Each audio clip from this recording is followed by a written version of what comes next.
So student, today we will start our new chapter, that is source of business finance.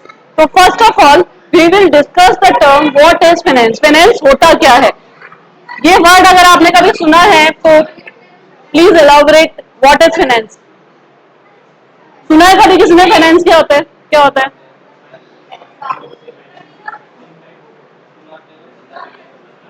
एक साथ नहीं, एक एक करके.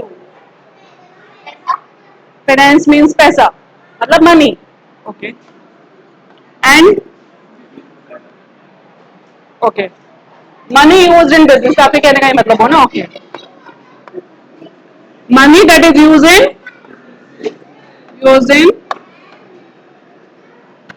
बिजनेस. ये तो बहुत कुछ कह गया इसका एक लाइन में, ये बहुत कुछ इस फाइनेंस की डेफिनेशन इसमें आ गई है. और कोई कुछ बोलना चाहेगा? बस इतना ही है. ओके, तो finance is basically we talking about money that is used in business for carry out the day to day expenses, carry out the day to day activities. जो डे टू डे एक्टिविटीज के लिए business में पैसे की जरूरत होती है उसे हम क्या कहते हैं? फाइनेंस कहते हैं. देखिए, सोर्स ऑफ बिजनेस फाइनेंस ये हमारे चैप्टर का नाम है, लेकिन इस वीडियो में या इस क्लास में हम केवल बिजनेस फाइनेंस को ही पढ़ेंगे. एक टर्म बिजनेस फाइनेंस को हम अच्छे से एलैबोरेट करेंगे. आप ये मान लीजिए कि इस चैप्टर में हम बेसिकली पैसे के बारे में पढ़ने वाले हैं कि पैसा होता क्या है, कितने तरह का होता है, बिजनेस में कैसे आता है, कहां से आता है, वो सब हम क्लास में पढ़ने वाले हैं. सबसे पहले देखिए meaning of business finance. Okay, the requirement of funds by business to carry out the various activities called business finance. वो फंड जो किसको जरूरत होती है? बिजनेस को. क्यों जरूरत होती है? ताकि वो डे टू डे एक्टिविटीज को कैरी आउट कर सके, अपने काम को कैरी आउट कर सकते हैं, जो भी एक्टिविटी करते हैं. फंड्स आर रिक्वायर्ड फॉर किस किस काम के लिए यूज हो सकता है? पढ़ने की जरूरत नहीं है, आपको पता है. Purchase of plants and machinery, furniture, other fixed assets, day to day operation, purchase raw material, pay salaries employees, also when the business expand is need funds. ठीक है, आपको क्लियर हो गया कि बिजनेस में फंड्स की जरूरत क्यों होती है. कोई भी चीज आप परचेज कर रहे हो तो क्या रिक्वायरमेंट है? फंड. ठीक है, आप असेट परचेज करो, रॉ मटेरियल परचेज करो, आपको सैलरीज देनी है, आपको वेजेस देनी है, आपको रेंट देना है, इंटरेस्ट देना है, इन सब के लिए आपको किस चीज की जरूरत पड़ेगी? फंड्स की. और एक अगर आपको अपना बिजनेस एक्सपेंड करना है, बढ़ाना है, तो एक बहुत ज्यादा अमाउंट में फंड की जरूरत पड़ेगी. टाइप्स ऑफ फंड हम आगे पढ़ेंगे, बट फंड आपको क्लियर है आई थिंक. ठीक है, नेक्स्ट देख लेते हैं. देखो, किसी भी बिजनेस में दो तरह की फाइनेंशियल नीड होती है. एक तो होती है फिक्स कैपिटल रिक्वायरमेंट, एक होती है वर्किंग कैपिटल रिक्वायरमेंट. या फिर हम कह सकते हैं एक होती है शॉर्ट टर्म रिक्वायरमेंट और एक होती है लॉन्ग टर्म रिक्वायरमेंट. कोई नाम से समझ में आया? क्या समझ आया?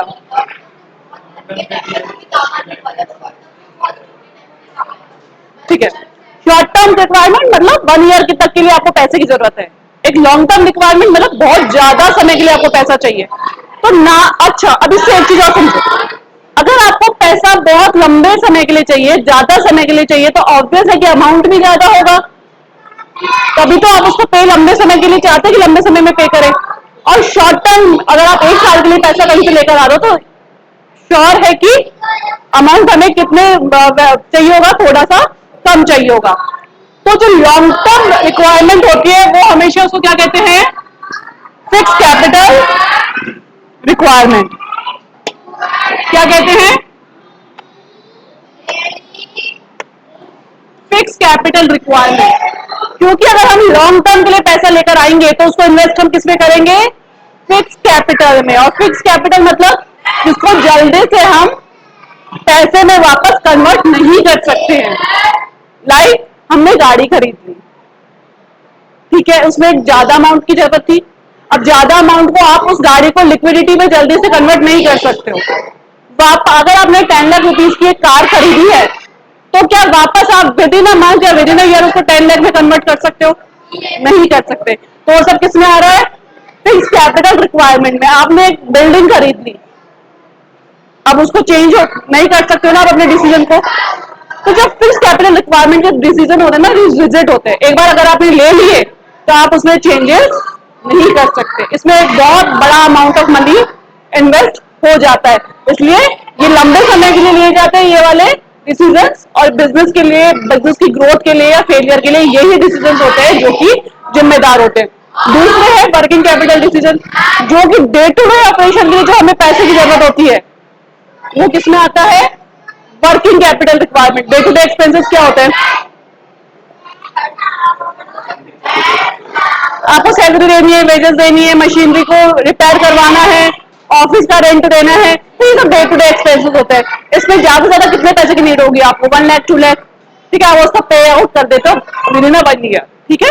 तो ये डिसीजन जो है वो चेंज हो जाते हैं, और यहाँ पे कैश फ्लो कंटिन्यू रहता है, पैसा आना और जाना बना रहता है, ठीक है। एक बार पढ़ लेते हैं। फिक्स कैपिटल रिक्वायरमेंट्स, कौन सा required to purchase fix assets, ये मैंने बता दिया। इनको लॉन्ग टर्म डिसीजन भी कहते हैं। लॉन्ग टर्म क्यों कहते हैं पता है आपको? ये बता दिया मैंने। Like land, building, plant and machinery and furniture and fixture, this is known as fix capital requirement of the enterprises. यहाँ तक समझ में आया? डिटेल में मत जाओ, और बेस क्लियर है? ओके। नेक्स्ट है, different business unit need various amount of capital depending on various factors such as nature of business etcetera. अच्छा, ये जो फिक्स कैपिटल डिसीजन है वो हम किस किस चीज से हम वो हो सकते हैं प्रभावित? एक तो हमारा नेचर ऑफ बिजनेस। अगर हम बहुत बड़ा बिजनेस लेकर बैठे हुए जैसे कि जियो, जैसे कि टाटा, तो हमें फिक्स कैपिटल की बहुत ही ज्यादा नीड होगी। लेकिन हम एक नॉर्मल सी छोटी सी शॉप लेके बैठे डेयरी, तो क्या आपको फिक्स कैपिटल की रिक्वायरमेंट होगी? नहीं होगी। क्या एक्सपेंड करोगे आप डेयरी को? ठीक है, तो वहां पे फिक्स कैपिटल की रिक्वायरमेंट आपको नहीं है। तो आपके बिजनेस में कितना फिक्स कैपिटल चाहिए वो किस पे डिपेंड करता है कि आपके बिजनेस का नेचर क्या है, आप किस तरह का बिजनेस कैरी आउट कर रहे हो। अ ट्रेडिंग कंसर्न और एग्जांपल में require small amount of fix capital as compare to manufacturing concern.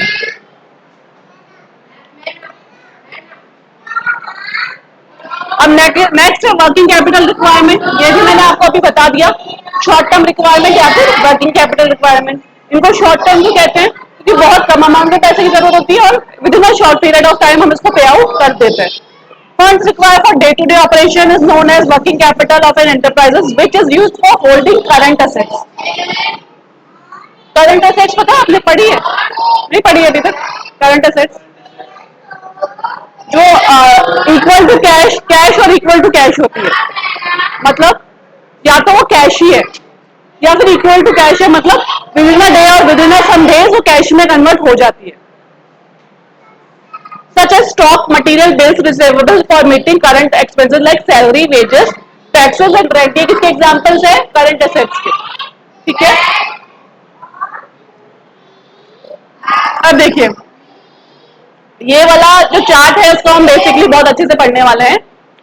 अब आपके ये तो हमने पढ़ लिया है कि बिजनेस फाइनेंस को देखो कितनी कैटेगरीज में डिवाइड करा गया है। There is 3 categories. First is on the basis of period, that is long term and short term, जो कि हम ऑलरेडी अभी डिस्कस कर चुके हैं। लॉन्ग टर्म को क्या कहते हैं? Fix capital requirement, and short term को working capital requirement on the basis of ownership. ये हमें आगे पढ़ना है, owners fund and borrowed fund.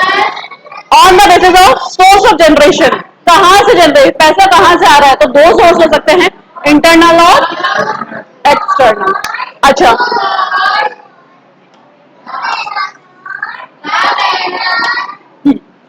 On the basis of period देख लेते हैं। लॉन्ग टर्म के लिए कहां कहां से पैसा आ सकता है, या देखो लॉन्ग टर्म के लिए हम कहां कहां से पैसा लेकर आ सकते हैं, ठीक है। तो मैंने आपको शेयर आई थिंक बहुत क्लियरली समझा दिए थे, प्रेफरेंस शेयर, इक्विटी शेयर और रिटेन अर्निंग समझा दिया था। वापस जो मैं एप्पल मैंगो का एग्जांपल, हाँ ठीक है। तो जो owner's fund is always long term equity decision. अगर हम ओनर हैं और हम अपना पैसा लगा रहे हैं तो ऑब्वियसली लॉन्ग पीरियड के लिए लगा रहे होंगे, ठीक है। तो इक्विटी शेयर, रिटेन अर्निंग, उस एग्जांपल में मैंने आपको 3 बातें बताई थी, equity share, retain earning and preference share. ये तीनों ही कहां पे आ जाते हैं? लॉन्ग टर्म में। इसके अलावा debentures, loan from financial institutions and loan from bank. जो लोन्स एंड डिबेंचर्स है वो भी किसमें आते हैं?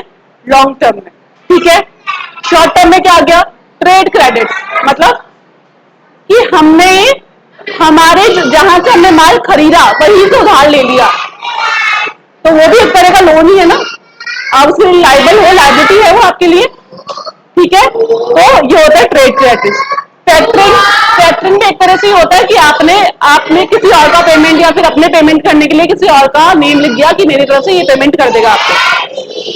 बैंक तो आपको पता है कमर्शियल पेपर, कमर्शियल पेपर अभी यूज नहीं आते, बट इस काइंड ऑफ पेपर जिसमें आप प्रॉमिस करते हो कि with in this time I will pay out the bank. अब ये सभी जो चीजें है ना, ये आप कहीं किसी इंस्टीट्यूट से जाके लोन नहीं लेते हो, ये आप जिनके साथ काम कर रहे हो ना उन्हीं से लोन लेते हो, जिनको माल बेच रहे हो, जिनसे सामान खरीद रहे हो, जिनसे रॉ मटेरियल खरीद रहे हो, उन्हीं से लोन ले रहे हो, तो वो सब किसमें आ रहा है? शॉर्ट टर्म में। अब आ जाते हैं ओनर्स फंड, मतलब कि हमारा ही पैसा है। मैंने वापस वही बात है, ओनर्स फंड किस किसके होते हैं? आप सब ओनर्स थे, आप सब में मैंगो डिस्ट्रीब्यूट हुए थे, जिन्होंने 5 मैंगो मांगे थे वो कौन थे? Preference share holders. जिन्होंने बोला था कि नहीं जितने बच जाए वो हमको दे देना, वो कौन थे? Equity share holders. एंड जो मैंगोज फ्रिज में रखे थे वो कौन थे? Retain earning. तो ये तीनों ही ओनर्स हैं, equity share, preference share and retain earning. ये सब क्या होता है? ओनर्स फंड, ये ओनर्स का पैसा होता है, ठीक है। बोरोड फंड, बोरोड फंड मतलब ओनर्स का नहीं है, हम कहीं से पैसा लेकर आ रहे हैं, तो कहां से लेके आ सकते हो आप पैसा? Debentures, loan. लोन दो जगह से हो सकता है, बैंक से भी ले सकते हैं, फाइनेंशियल इंस्टीट्यूट, नॉन बैंकिंग जो ऑर्गेनाइजेशन होती है उनसे भी पैसा उधार लिया जा सकता है। पब्लिक डिपॉजिट, पब्लिक का पैसा। Lease and commercial paper.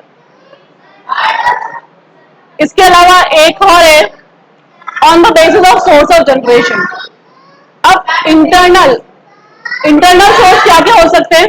जो ओनर्स उन्हीं का पैसा इंटरनल सोर्स हुआ ना, है ना। अगर हम बिजनेस के अंदर से ही पैसा लगाएंगे तो कौन कौन सा इंटरनल सोर्स हो सकता है? इक्विटी शेयर कैपिटल है, रिटेन अर्निंग। एंड एक्सटर्नल, जो यहाँ पे हमने बोरोड लिखा था सभी क्या है? एक्सटर्नल सोर्स है। अब देखो फंड्स कितने टाइप के होते हैं, अगर हम फंड्स को पीरियड के बेसिस पे डिवाइड करें तो there are 3 kind of funds. कौन कौन से समझा चुकी हूं मैं। नेक्स्ट, ओनरशिप के बेसिस पे ओनर फंड है। एग्जांपल दे दो एक एक, ओनर फंड का एक एग्जांपल दे दो।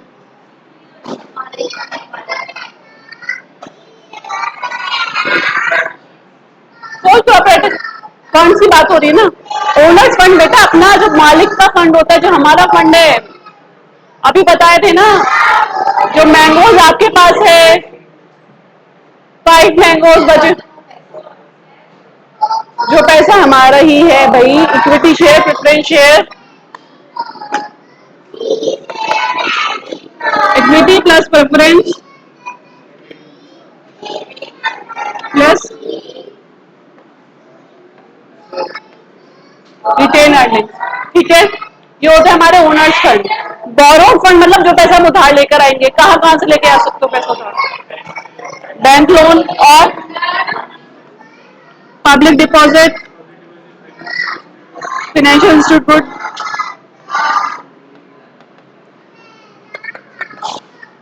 कमर्शियल पेपर हो गए, ठीक है, ट्रेड क्रेडिट्स हो गया। जनरेशन बेसिस ये भी पढ़ लिया हमने कि इंटरनल सोर्स है क्या, एक्सटर्नल। जो ओनर्स फंड होते हैं वो इंटरनल सोर्स होते हैं और जो बोरोड फंड होते हैं वो एक्सटर्नल। तो यहां तक ये बेस है फाइनेंस का, फंड्स का। आप केवल यहां तक एक बार रिवाइज कर लीजिए, उसके बाद में आगे हम ये सोर्सेज को आगे हम डीपली और नेक्स्ट क्लास में कंटिन्यू करेंगे।